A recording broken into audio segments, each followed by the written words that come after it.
আজ ছিল একটা বিশেষ দিন আর বাহিরে প্রচণ্ড বৃষ্টি। বৃষ্টির মধ্যেই চলে গেলাম কেক কিনতে। আমার চকলেট ফ্লেভারের থেকে ভ্যানিলা ফ্লেভারের কেকগুলো বেশি ভালো লাগে। কেক দেখতে দেখতে চোখ গেল এই কেকটার উপর। এই কেকটার উপর স্পেশাল কিছু ওয়ার্ড লিখবো আমার স্পেশাল মানুষটার জন্য। এবার কেকের উপর লেখার পালা। এত বৃষ্টি দিয়েও কেক কিনতে চলে এসেছি শুধুমাত্র আমার প্রিয় মানুষটাকে কিছু খুশির মুহূর্ত উপহার দিব তাই। এমনিতে তো আমার মানুষটার সাথে আমার প্রতিটা দিনই স্পেশাল, তবে তারপরেও একটা বিশেষ দিনের প্রিপারেশন নিচ্ছি আমার কলিজার মানুষটার মুখে হাসি ফোটানোর জন্য।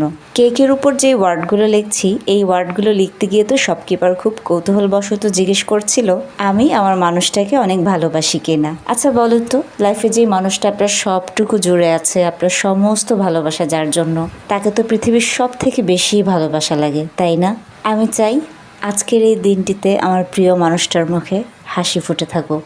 বাইরে বৃষ্টির জোর বাড়ছে।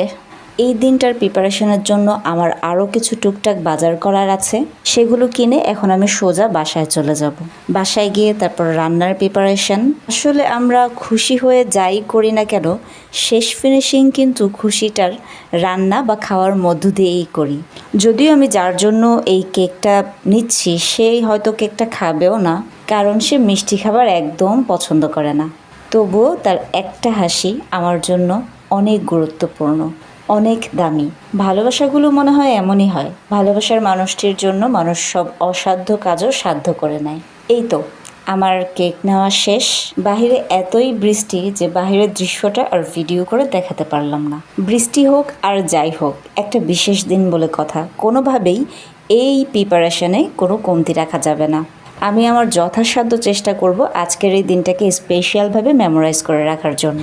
এই তো বাসায় চলে আসলাম, আর বাসায় এসে কেকটাকে আবার একটু ভালোভাবে ভিডিও করে নিচ্ছি প্লাস ফটোশ্যুট করে নিচ্ছি। সবাই ভালো থাকবেন, সুস্থ থাকবেন। আল্লাহ হাফেজ, টাটা।